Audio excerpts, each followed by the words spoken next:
Un jauki, ka cilvēki atnāk un mēs varam uzlikt skaņu plati, vai ne?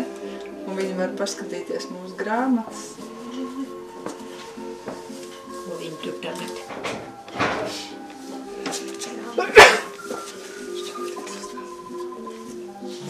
Te ir latviešu mīlestības līrika. No dzejas? Jā, nu, bet dažādi, Pirms apaļiem 20 gadiem toreiz vēl Lauberes kultūras nama vadītājs Dacis Jansonas ceļš krustojās ar Amerikā dzīvojošo latvieti Vili Miķelsonu. Tā tika likts pamats trimdas literatūras grāmatu klētī, kas šodien glabā 8000 ārpus dzimtenes robežām izdoto latviešu grāmatu. Viņš atsūtīja pirmo kasti ar grāmatām apmēram. Šajā kastē varētu būt 80-100 grāmatas ar tādu domu, par cik mēs kultūras namā strādājam, un tas kultūras darbs cilvēkiem varbūt būs tās vajadzīgas. Pēc kāda laika pienāca 3., 7. un 11. mēs sākam domāt, ka kaut kas jāsāk darīt ar šīm grāmatām. Nenesīsim taču uz mājām vai vēl kaut kur, jo šīs grāmatas bija īpašas. Tas ir stāsts par dažādām vietām Latvijā, par to grūto ceļu, ko ir izcietuši latvieši dodamies pasaulē, jo arī Vilis Miķelsons Latviju ir pametis, ne pametis, bet dzīves spiests ir devies projām no Latvijas, no savas Lauberes, un pēdējo reizi atvadījies no vecākiem 54. gadā. Sēja mūsu lielos izskats. Redz, ievēro, ka šeit šī pašā, vai ne? 24. gadā. Vēl ir vecā druka. Un drusciņ tālāk, redz, drusciņ tālāk jau aiziet. Jau ir jaunā. Šajos plauktos ir grāmatas, ko sarakstījuši vēsturnieki vēl pirms mūsu pirms 20. gadsimta, grāmatas, ko rakstījuši 20. gadsimta veidotāji, grāmatas, ko rakstījuši neatkarīgās Latvijas valsts veidotāji un aizstāvētāji. Un tas viss ir šajās grāmatās, un tagad, kad mēs tās lasām, tad mēs saprotam, cik ārkārtīgi varonīga, bet bagāta, garīgi bagāta ir mūsu tauta, cik mēs būtu tālu tikuši, ja nebūtu šie 50 nelaimīgie gadi mūsu dzīvē, un cik laimīgi būtu mūsu bērni un mazbērni. Bet, tas viss ir viņu rokās tagad uz priekšu, mācīties, atrast vienīgo patiesību un cīnīties par to, aizstāvēt to, un tāpat kā šiem cilvēkiem, kuri ir varoņi šajās grāmatās, domāt par Latviju, domāt par tēvu zemi, domāt par iepriekšējām paudzēm, kurām liktenis nebija devis to, ko tagadējai jaunatnei tas dāvā. Daži Latvijā ir izdotas, bet tās viss ir atsūtīts no turienes. Latvieši jau ir sen izdevuši grāmatas, un 30. gados Latvijā izveidojās grāmatu draugs Helmārs Rudzītis, un viņš 44. gadā aizsūtīja vienu daļu grāmatas uz Vāciju, un pēc tam 50. gadā pārcēlās dzīvot uz Ņujorku. Un ostā tie brīnējās muitnieki, ka viņa bagāžā bija tikai grāmatas. Un tad Amerikā 51. gadā grāmatu draugs sāk izdot, un tad viņam seko pa visu pasauli 24 latvieši, kas izdod grāmatas latviešu valodā. Tā kā latvieši ir uz grāmatām, vai ne?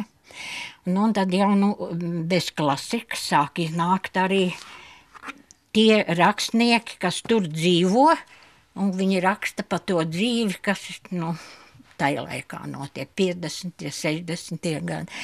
Mums ir grāmatas līdz 92. gadam, un šeit ir visa daļliteratūra, visas dzejas, viss vienīgā vieta Latvijā, kur ir visas ārzemē izdotās grāmatas latviešu valodā. Savācot izbraukušo tautiešu izdoto literatūru, skaņu plates, gleznas un periodiskos izdevumus, Klēts ir ieguvusi unikālu statusu visas Latvijas mērogā. Atzinība saņemta no UNESCO programmas Pasaules atmiņa un Latvijas Nacionālās bibliotēkas. Lielvārdē glabājas neizmērojama bagātība, ar kuras palīdzību vērtēšanai nodots 10 gadu ilgais dezinformācijas laikmets. Tāds pareizs nosaukums trimdas literatūras grāmatu Klēts Lielvārdē, nosauktu Viļa Miķelsona vārdā, ir vienīgā Latvijā. Jo mēs arī 2 gadus atpakaļ rakstījām tādu pieteikumu uz UNESCO pasaules atmiņu, kur tiek atzīti tādi vienīgie darbi, kas ir pasaulē. Mēs neesam, mums nav grāmata kā vienīgais eksemplārs pasaulē, bet mēs saņēmām ļoti atzinīgu vērtējumu. Un tas mums bija ļoti svarīgi, lai mūs novērtē, cik mēs esam nozīmīgi vai nē. Mums pašiem tas bija iekšēji ļoti svarīgi. Un, ja Nacionālās bibliotēkas darbiniece mums izteica tādus vārdus, ka jums ir pat tādas grāmatas, kādas nav Rīgā, tad mēs sapratām, kad mēs arī esam savākuši gandrīz 100% grāmatas, kas vispārībā ir izdotas trimdā. Un arī tad, kad vasarā mums ļoti bieži ir viesi no ārzemēm, tad viņi paši brīnās, cik mēs esam daudz izdevuši grāmatu. Ja manas paudzes cilvēki izauga laikā, kad bija pazīstama tikai viena vēstures versija. Latvija 1940. gadā nometa buržuazisko jūgu un ar gavilēm iestājās Padomju Savienībā. Un ar šādu atziņu mēs dzīvojam līdz 90. gadu sākumam. Un tad sāka parādīties grāmatas. Grāmatas, kuras ienesa ļoti, ļoti lielu apvērsumu mūsu smadzenēs, domāšanā, attieksmē pret dzīvi un pret Latviju. Un te ir tās grāmatas. Tagad jau tas liekas nav nekas tāds īpašs, jo izdod mūsu izdevniecība grāmatas, kuras sarakstījuši savā laikā vēstures ģēniji. Grāmatas, kuras izdevuši Amerikas Savienotajās valstīs, Zviedrijā, Vācijā cilvēki, kuri ir bijuši liecinieki šiem notikumiem 40. gadā. Ir bijuši liecinieki notikumiem, ko saucam par otro Tēvijas karu, bet mums tika mācīts kā lielais Tēvijas karš. Un šīs grāmatas paver acis mums, kuri bijām dzīvojuši ar vienu patiesību, ar vienu. Bet šodien šausmīgi sāp sirds, kad mūsu vēsturniekiem neizdodas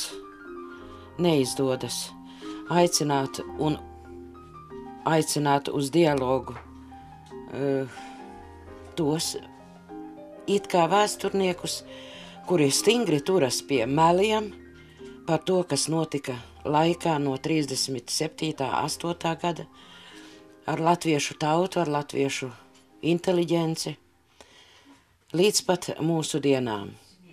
Skumja, ka cilvēki, kas dzīvo mūsu valstī, cilvēki, kas sauc sevi par Latvijas tautas daļu, joprojām seko šiem meliem un uzskata, ka mēs, esam tie, kas mainām atziņas par vēsturi un mainām vēstures faktus. Lasītāji ierodas no tuvām un tālām Latvijas vietām, no skolām un augstskolām. Šobrīd lietotāju skaits tuvojas 200. Trimdas latviešu sūtījuma eksemplāri tiek dāvāti Latvijas lauku bibliotēkām, slimnīcām un pansionātiem. Šobrīd viņa darbojas kā biblioteka. Pirmdienās un ceturtdienās mēs gaidām lasītājus, un kamēr būs lasītāji, viņi noteikti, zem šī nosaukuma grāmatu klēts, bet darbosies kā biblioteka.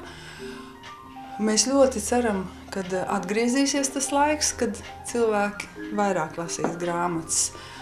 Un, ja nē, tad varbūt tas varētu veidoties kā muzejs.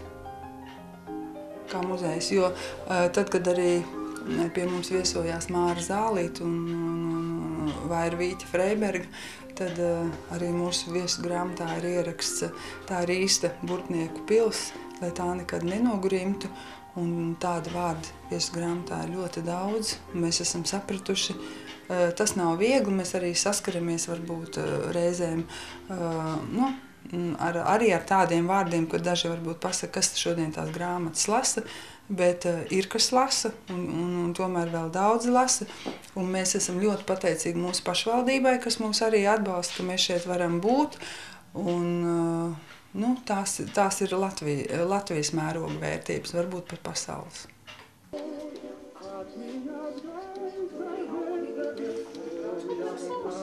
Grāmatas saņemtas no Anglijas, Vācijas, Amerikas. Šodien sūtījumi pienāk no latviešu draudzes Ņujorkā.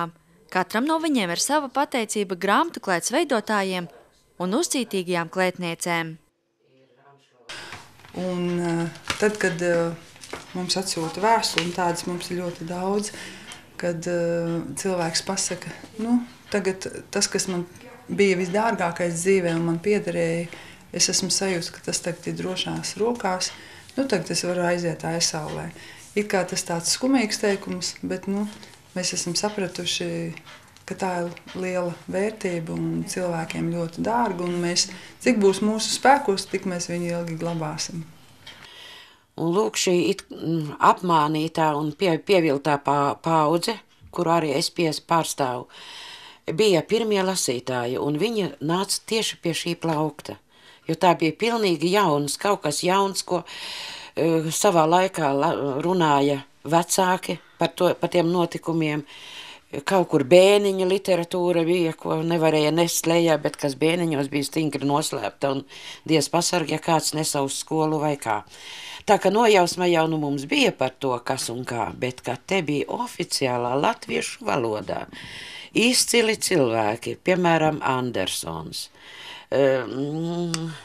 Klīve, un citi vēsturnieki vai nekas rakstīja lietas saucot īstajos vārdos un parādot vēstures notikumus, vēstures veidotājus, personības.